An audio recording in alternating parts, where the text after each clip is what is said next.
सावन के महीने के सोमवार का महत्व बहुत अधिक होता है।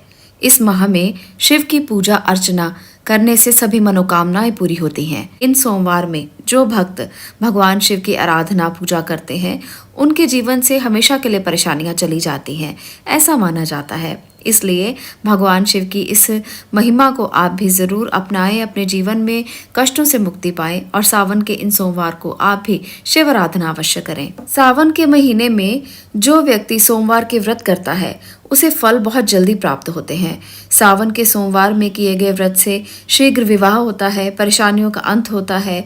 अगर किसी प्रकार की बीमारी है तो वो भी बहुत जल्द समाप्त हो जाती है। जिन लोगों के विवाह में परेशानियां आ रही हैं, उनको सावन के महीने में सोमवार को व्रत अवश्य ही करना चाहिए। ऐसे में विवाह शीघ्र होने की संभावनाएं बहुत ज्यादा बढ़ जाती हैं।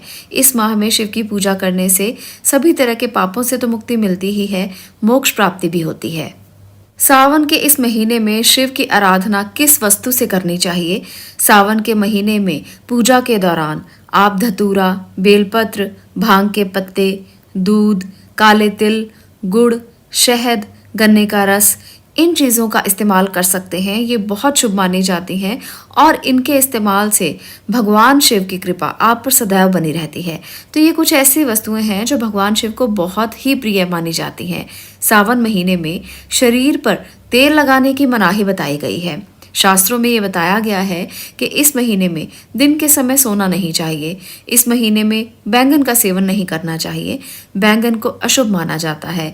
भगवान शिव को केतकी का फूल नहीं चढ़ाना चाहिए। तो ये कुछ ऐसी चीज़ें हैं, ऐसी वस्तुएं हैं जो भगवान शिव को प्रिय नहीं हैं और ऐसे कार्य आपको नहीं करने चाहिए।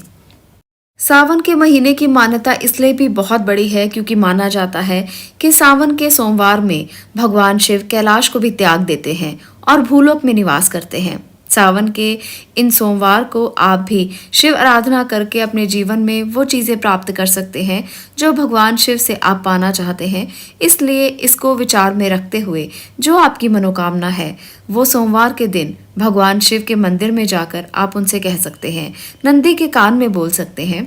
भगवान शिव आपकी बात को ज़रूर सुनेंगे और इससे आपको लाभ ज़रूर देंगे। चलिए कुछ ऐसे उपाय भी आज जान लेते हैं जो महादेव को प्रसन्न करने में आपकी मदद करेंगे। सावन के सोमवार के दिन आप कम से कम 108 बार महामृत्युंजय मंत्र का जाप जरूर करें। आप रोजाना भी कर सकते हैं। सावन के पूरा 30 के 30 दिन आप ये पाठ कर सकते हैं, पर आप सोमवार के दिन तो अवश्य ही करें। इससे आपको उत्तम लाभ की प्राप्ति होगी। और इसके साथ साथ शिवलिंग पर बेलपत्र, दूध, दही, घी, शहद, गंगा जल, इन सब को मिला लें। इसका पंचामृत तैयार करें और भगवान शिव पर इसका अभिषेक करें। देखिए कैसे मनोकामनाएं पूरी होती हैं। इस महीने में रुद्राक्ष धारण करना चाहिए। सावन के महीने में जो व्यक्ति रुद्राक्ष धारण करता है, उस पर शिव अपार कृपा बरसाते हैं। उस पर हमेशा शिव की कृपा सीधी बनी रहती है क्योंकि शिव को रुद्राक्ष बहुत ही प्रिय है। शिव रुद्राक्ष में वास करते हैं। चलिए रुद्राक्ष से संबंधित एक शक्तिशाली तरीका आपको बताती हूँ। एक शक्तिशाली प्रयोग है जो आप घर पर भी कर सकते हैं और आप इसे मंदिर में जाकर भी कर सकते हैं। सबसे पहले क्या कार्य करना है आपने, अगर आपने शिवलिंग को घर में रखा हुआ है तो आप ये कार्य बहुत ही आराम से कर पाएंगे। आपने एक ग्लास लेना है, कांच का ग्लास ले सकते हैं। इस ग्लास में आप कुछ दाने रुद्राक्ष के डालें और इसे शिवलिंग के पास रख दें। इसके बाद जब आप वहाँ पर बैठेंगे थोड़ी देर के लिए, एक माला महामृत्युंजय के पाठ की आप जप करें। उसके बाद इस ग्लास में जो पानी है, आधे घंटे बाद या 1 घंटे बाद इस पानी को आप ग्रहण कर लें। अगर आपके घर में शिवलिंग नहीं है तो भी आप ये प्रयोग कर सकते हैं, परंतु आपको सिर्फ शिव ध्यान करना है और शिव ध्यान करते करते आप महामृत्युंजय का पाठ करेंगे 108 बार। उसके बाद आप इस पानी को ग्रहण करेंगे जिसको आपने रुद्राक्ष डालकर रखा हुआ है।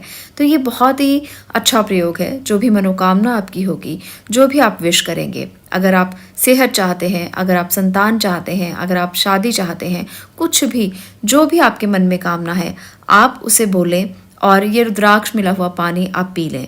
देखेंगे किस तरह से आपको लाभ मिलता है। सावन का ये समय शिव का ही समय है और शिव का नाम लेकर किया गया कोई भी कार्य अधूरा नहीं रहता। इसलिए अगर आप भी इस अद्भुत समय का लाभ लेना चाहते हैं तो आप इस कार्य को अवश्य करें और आप देखेंगे कि आपके जीवन में किस तरह से सुख, संपन्नता और वृद्धि होती है, किस तरह से आपकी मनोकामनाएं पूर्ण होती हैं, किस तरह से शिव आप पर कृपा बरसाते हैं। शिव पुराण में शिव अभिषेक का भी वर्णन है। तो शिव अभिषेक कैसे किया जाए, रुद्राभिषेक कैसे किया जाए, आज उसकी एक साधारण सी विधि मैं आपसे यहाँ पर साझा करने वाली हूँ, क्योंकि भगवान शिव को जब हम अभिषेक करते हैं, खास तौर पर सोमवार के दिन या सावन के महीने में, इन दो समय में रुद्राभिषेक का बहुत ज़्यादा महत्व है। खास तौर पर सावन का महीना ऐसा महीना है जब हर कोई व्यक्ति भगवान शिव का रुद्राभिषेक करता है। और ये रुद्राभिषेक कैसे किया जाए ताकि आपको आपकी समस्याओं का अंत हो और भगवान शिव आपसे प्रसन्न हो, वो आपकी हर समस्या का समाधान करें। तो आज हम इसी की चर्चा करेंगे, इसी की बात करेंगे ताकि आप लोगों को सावन का लाभ मिल सके। सावन का फायदा हर कोई लेना चाहता है क्योंकि ये महीना पवित्र महीना है, पूरे 12 महीनों में से सबसे ज्यादा पवित्र महीना, जब शिव की ऊर्जाएं धरती के आसपास मौजूद रहती हैं। अगर आप शिव अभिषेक करते हैं तो शिव आपको प्रसन्न होकर कोई ना कोई वरदान जरूर देते हैं। तो आज उसी की बात करेंगे। चलिए जानते हैं कि शिवलिंग का अभिषेक कैसे किया जाता है ताकि आपको भरपूर लाभ मिल सके। शिव पुराण में ऋषियों के पूछने पर स्वयं भगवान शिव ने अभिषेक का महत्व बताया था और सभी प्रकार की आसक्तियों से रहित होकर जो मेरा अभिषेक करता है वह सभी मनोकामनाओं की पूर्ति पाता है। ऐसे में भगवान शिव ने कहा था कि जो व्यक्ति जल की धारा मुझ पर बरसाएगा उसके सभी ग्रह शांत हो जाएंगे। जो व्यक्ति शुद्ध जल से मेरा अभिषेक करेगा उसको जीवन में हर मनोकामना की पूर्ति प्राप्त होगी। तो इस प्रकार से जल की धारा ही भगवान शिव के लिए एक तरह से पूरी तरह अभिषेक का कार्य करती है। पर उस जल की धारा में, अगर शुद्ध जल की धारा में हम उन चीज़ों को मिला लेते हैं जो और भी हमारी मनोकामनाओं की पूर्ति के लिए आवश्यक होती हैं, जिस प्रकार से अगर हम शुद्ध जल की धारा से भगवान शिव का अभिषेक करें तो ऐसे में तेज ज्वर जिस भी व्यक्ति को हो वो शांत हो जाता है। अगर किसी व्यक्ति को बहुत देर से बुखार रह रहा है या वो बीमार है तो ऐसे में सिर्फ और सिर्फ शुद्ध जल की धारा ही भगवान शिव को अर्पित करनी चाहिए और उनसे प्रार्थना करनी चाहिए कि ये तेज ज्वर जो है ये उतर जाए और आप हम पर कृपा करें। तो इस प्रकार करने से भी भगवान शिव इस ज्वर को उतार देने में आपकी बहुत मदद करते हैं। दूसरी बात मैं बताने वाली हूँ कि अगर आपको लक्ष्मी प्राप्ति चाहिए, भगवान शिव एक ऐसे देवता हैं कि जो आप मनोकामना मांगोगे वो वही देने लगेंगे। तो इसलिए अगर आप लक्ष्मी चाहते हैं, यानी कि धन संपदा और पैसा चाहते हैं, शोहरत चाहते हैं, तो ऐसे में सावन के महीने में गन्ने के रस से अभिषेक करना चाहिए। पर पूरा सावन का महीना करें, इस बात का ज़रूर ध्यान रखें। इस बात में आप किसी भी तरह की कोई भी ऐसी बात ना करें कि एक दिन कर लिया, दूसरे दिन नहीं किया, तीसरे दिन कर लिया, चौथे दिन नहीं किया। तो ये आपको रोज़ाना करना है। अगर आपको सुख समृद्धि, पैसा, धन दौलत चाहिए तो गन्ने के रस से भगवान शिव का अभिषेक करें। तीसरा उपाय है कि अगर आप निसंतान है, आपके घर में संतान का सुख नहीं है, तो पूरा सावन का महीना गाय के दूध से अभिषेक करें। ऐसा करने से उत्तम संतान की प्राप्ति होती है और महाशिव आपकी हर मनोकामना पूर्ण करते हैं और जल्दी ही आपके घर में ये खुशखबरी आपको जरूर मिलेगी। इस कामना के साथ भगवान शिव से प्रार्थना भी करते रहें। चौथा उपाय, शक्कर मिश्रित दूध से अभिषेक करने पर अगर कोई व्यक्ति बुद्धि से कमजोर है, अगर कोई व्यक्ति अपने निर्णय नहीं ले पाता या आपके घर में कोई ऐसी संतान है जो बुद्धि से जड़ है, यानी कि जिसकी बुद्धि बहुत अच्छे से काम नहीं करती, तो ऐसे में वो बुद्धि श्रेष्ठ हो जाती है। शक्कर मिश्रित दूध अगर सावन के पूरा महीना भगवान शिव को अर्पित किया जाए और साथ में ये प्रार्थना भी की जाए तो ऐसे में देखा गया है कि उस व्यक्ति की बुद्धि बहुत ही तेज हो जाती है, हर निर्णय उसका सही होता है, जीवन की मुश्किल स्थितियों में भगवान शिव उसकी मदद करते हैं। पांचवा उपाय, अगर आप भगवान शिव का अभिषेक शहद से करते हैं तो भी आपके पापों का नाश होता है और ऐसे में तपेदिक जैसे रोगों से भी छुटकारा मिलता है। शहद से अभिषेक करने से भगवान शिव बहुत प्रसन्न होते हैं और जिस प्रकार से शहद मीठा होता है वो आपकी ज़िंदगी में भी मीठापन लेकर आते हैं। आपकी ज़िंदगी मीठी हो जाती है, समस्याओं का अंत होता है, पापों का नाश होता है और जीवन मधुर हो जाता है। तो इस प्रकार से भगवान शिव हमेशा हर उस वस्तु से प्रसन्न होते हैं जो आप श्रद्धा और भाव से उनको चढ़ाते हैं। छठा उपाय, चलिए बात करते हैं अब एक और ऐसे उपाय की जो आपके लिए आरोग्य भी देगा और वंश वृद्धि भी देगा। तो ये उपाय जो आपने करना है ये आप गाय के घी से करेंगे। अगर आप भगवान शिव का अभिषेक गाय के घी से करते हैं तो ऐसे में जीवन भर आरोग्य बना रहता है। पूरा सावन का महीना आप शुद्ध गाय के घी से भगवान शिव का अभिषेक करें और ऊपर से जल की धारा को जरूर चढ़ाएं। ये हर उस वस्तु के साथ आपने करना ही है जो वस्तु आप साथ लेकर जा रहे हैं। ये बहुत ज़्यादा आवश्यक है। गाय के घी को अर्पित करने से वंश वृद्धि भी होती है और उत्तम संतान की प्राप्ति भी होती है। इसके साथ साथ एक और उपाय आज मैं बताने वाली हूँ जो आपके शत्रुओं के नाश के लिए बहुत ही आवश्यक है। बहुत सारे लोग बार बार पूछते हैं कि गुप्त शत्रुओं का क्या करें, शत्रु बहुत ज़्यादा हो गए हैं, शत्रु जाने का नाम नहीं लेते, हर समय पीठ के पीछे कुछ ना कुछ चलता रहता है। आजकल तो जहाँ पर भी आप नौकरी करते हैं वहाँ पर भी शत्रुओं का बहुत ज़्यादा जमावड़ा होता है, क्योंकि लोग जो हैं वो एक दूसरे की टांग खींचने में हमेशा लगे रहते हैं और कोई किसी को आगे बढ़ने नहीं देता। तो ऐसे में कैसा भी कोई शत्रु क्यों ना हो, चाहे वो आपका गुप्त शत्रु है, चाहे वो आपके सामने है, आप ये उपाय कर सकते हैं।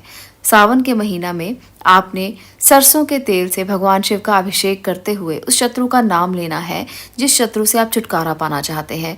धीरे धीरे वो शत्रु आपका मित्र बन जाएगा या आपके पीछे से आपकी बातें करना या आपके पीछे पीठ के पीछे छुरा घोंपना बंद कर देगा और आपसे उसका जो मेल मिलाप है वो अच्छा हो जाएगा। तो सरसों के तेल से भगवान शिव का अभिषेक पूरा सावन महीना करें, आपको इसका उत्तम लाभ प्राप्त होगा।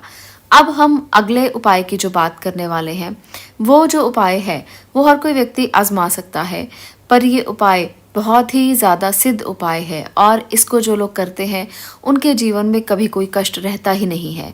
ये उपाय बहुत ही सिद्ध उपाय है। मैं बार बार इसलिए कह रही हूँ क्योंकि ये उपाय अगर आपने कर लिया तो आपके जीवन में किसी तरह की कोई मुसीबत नहीं रहेगी।